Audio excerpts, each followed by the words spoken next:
அஸ்ஸலாமு அலைக்கும் and welcome back to my channel Shanaz recipes. இன்றைக்கி வந்து ஒரு day in my life video மாதிரி தான் பார்க்க போகிறீங்க. அது கூட வந்து லஞ்ச் வ்ளாக் சேர்த்து பார்க்கலாம்.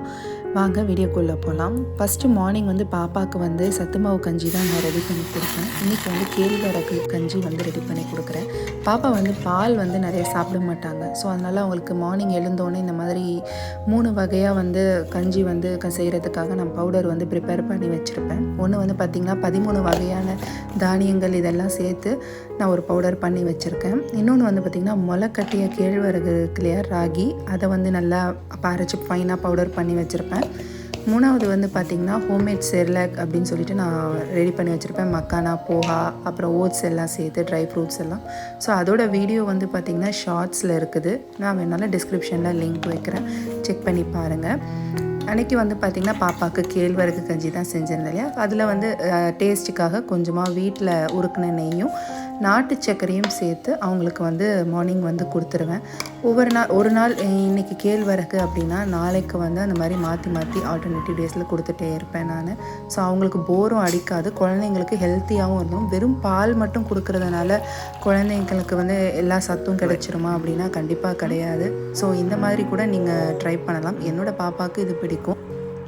அன்றைக்கி மார்னிங் பிரேக்ஃபாஸ்ட் வந்து பார்த்திங்கன்னா ஒயிட் சாஸ் பாஸ்தா தான் ரெடி பண்ணிகிட்டு இருக்கேன். அதுக்கு நான் ஃபஸ்ட்டு பால் வந்து நல்லா காய்ச்சி ஆற வச்சு எடுத்துக்கணும். அதனால் ஃபஸ்ட்டு வந்து பாலை வந்து நல்லா காய்ச்சி எடுத்து வச்சுட்டேன்.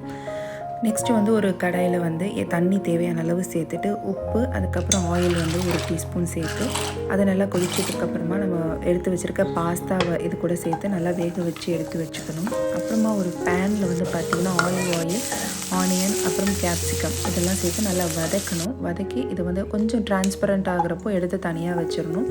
சேம் கடாயில் வந்து பார்த்திங்கன்னா பட்டர் சேர்த்து மைதா 1 டேபிள் ஸ்பூன் சேர்த்துட்டு நல்லா மிக்ஸ் பண்ணதுக்கப்புறமா பால் தேவையான அளவு சேர்த்து நல்லா இதை மிக்ஸ் பண்ணிகிட்டே இருக்கணும் கைவிடாமல். அது வந்து நல்லா திக்னஸாக வரப்போ இந்த நம்ம வேக வச்சுருக்க பாஸ்தாவை வந்து இது கூட சேர்த்துட்டு நல்லா மிக்ஸ் பண்ணி விட்டுருங்க. உங்களுக்கு தேவையான சீசனிங் வந்து நீங்கள் ஆட் பண்ணிக்கலாம். இப்போ வந்து நான் வெங்காயம், அந்த கேப்சிகம் வதக்கி வச்சுருக்கிறதையும் இது கூட சேர்த்துட்டு ஆரிகானோ பவுடர், அதுக்கப்புறம் ஸ்பைசஸ் வந்து பார்த்திங்கன்னா பெப்பர் நான் சேர்த்துருக்கிறேன், சில்லி ஃப்ளேக்ஸ் வந்து ஆட் பண்ணியிருக்கேன்.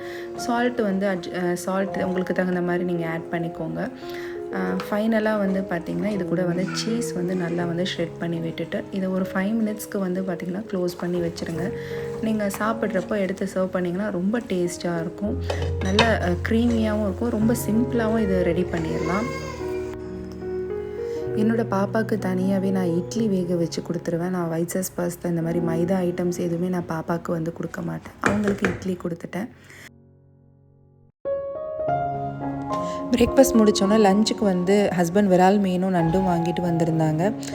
விரால் மீன் ஃப்ரை வந்து பண்ணுறதுக்காக நான் ஃபஸ்ட்டு அதுக்கு மேரினேட் பண்ணி வைக்க போகிறேன்.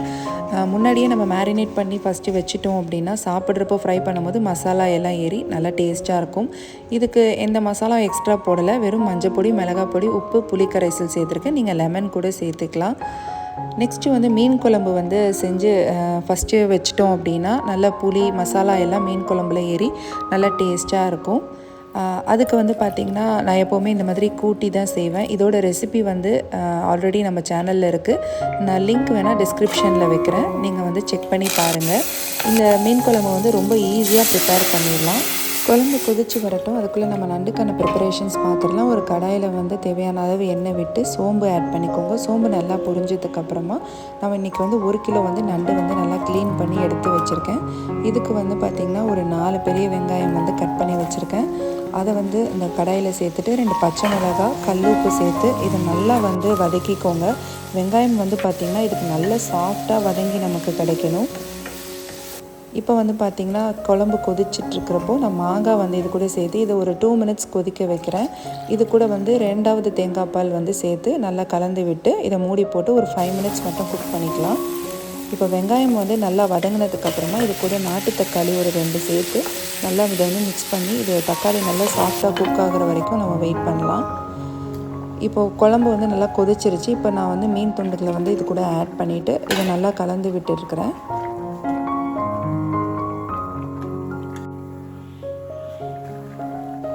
மீன் நல்லா வெந்ததுக்கப்புறமா ஃபைனலாக 1 கப் அளவுக்கு தேங்காய் பால் சேர்த்து ஹை ஃப்ளேமில் வச்சு இதை குக் பண்ணிக்கலாம்.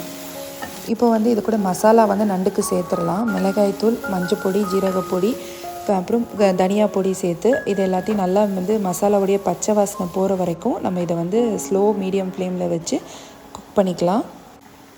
யூஸ்வலாக நான் நண்டு செய்யும் போது இஞ்சி பூண்டு விழுது வந்து சேர்த்துக்க மாட்டேன். ஏன்னா அதோட ஒரிஜினல் டேஸ்ட் வந்து போன மாதிரி எனக்கு ஃபீலாக இருக்கும். ஸோ நான் இப்போ வந்து பார்த்திங்கன்னா 2வது தேங்காய் பால் வந்து ஒரு கப் அளவுக்கு சேர்த்துருக்கேன். சேர்த்து இதை வந்து நல்லா கொதிக்க விட்டுக்கலாம். இப்போ மீன் குழம்பு வந்து பார்த்திங்கன்னா ரெடி ஆயிடுச்சு. கொத்தமல்லி தூவி இதை ஸ்டவ் ஆஃப் பண்ணி நம்ம இறக்கி வச்சிடலாம். இப்போ வந்து மசாலா நல்லா வந்து குக் ஆகிடுச்சு. இப்போ நண்டை சேர்த்துட்டு இதுக்கு தேவையான அளவு வந்து தண்ணீர் விட்டு இதை நல்லா நம்ம மிக்ஸ் பண்ணி வச்சுக்கலாம். உங்களுக்கு எந்த அளவுக்கு வந்து கிரேவி வேணுமோ அந்த அளவுக்கு நீங்கள் தண்ணி சேர்த்து நீங்கள் வந்து குக் பண்ணிக்கோங்க. நான் இன்றைக்கி வந்து நல்லா ட்ரையாக தான் வந்து இதை செய்ய போகிறேன். ஸோ கிரேவி வந்து கொஞ்சமாக இருந்தால் எனக்கு போதும். உங்களுக்கு குழம்பு மாதிரி வேணும் அப்படின்னா நீங்கள் தக்காளி வந்து அரைச்சி வந்து விட்டுக்கலாம். இப்போ வந்து பார்த்திங்கன்னா பெப்பர் வந்து பார்த்திங்கன்னா நான் 1 டேபிள் ஸ்பூன் அளவுக்கு ஆட் பண்ணியிருக்கேன். இதை நல்லா மிக்ஸ் பண்ணதுக்கப்புறம் கெட்டி தேங்காய் பால் வந்து ஒரு கப் அளவுக்கு சேர்த்து இதை நல்லா வந்து கலந்து விட்டுக்கோங்க. தேங்காய் பால் ஆட் பண்ணும்போது நண்டு வந்து ரொம்ப நல்லா டேஸ்ட் வந்து உங்களுக்கு கிடைக்கும். இப்போ நண்டு வந்து ரெடி ஆகிடுச்சு. ஃபைனலாக கொத்தமல்லி தூவி இதை வந்து நல்லா பெரட்டி விட்டுட்டு நீங்கள் வந்து ஸ்டவ் ஆஃப் பண்ணி மூடி வச்சிடலாம். நண்டு கிரேவி வந்து நமக்கு ரெடி ஆகிடுச்சு. இப்போ ஃபைனலாக வந்து மீனெல்லாம் பொரிச்சிடலாம். மீன் வந்து பொரிக்கிறப்போ தேங்காய் எண்ணெயில் வந்து பொரிச்சு பாருங்கள். டேஸ்ட் வந்து ரொம்ப நல்லாயிருக்கும்.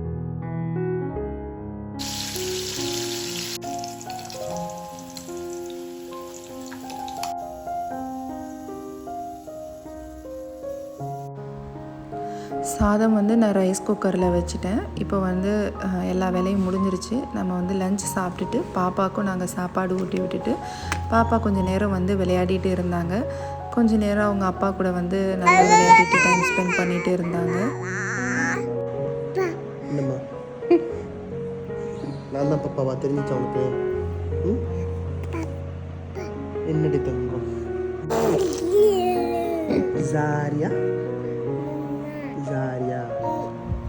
யாரு? பாப்பா கூட விளையாடிட்டே இருந்ததில் டைம் போனதே தெரியல. ஈவினிங் வந்து ஒரு 5 o'clock ஆகிடுச்சு. ஹஸ்பண்ட் போயிட்டு கடையில் போயிட்டு கொஞ்சம் ஸ்நாக்ஸ் வந்து பிஸ்கெட்ஸ்லாம் வாங்கிட்டு வந்திருந்தாங்க. அது கூட நாங்கள் 2 பேரும் காஃபி போட்டு குடிச்சிட்டு அன்றைக்கி ஈவினிங் ரொம்ப நல்லா ஹாப்பியாகவே போயிடுச்சு.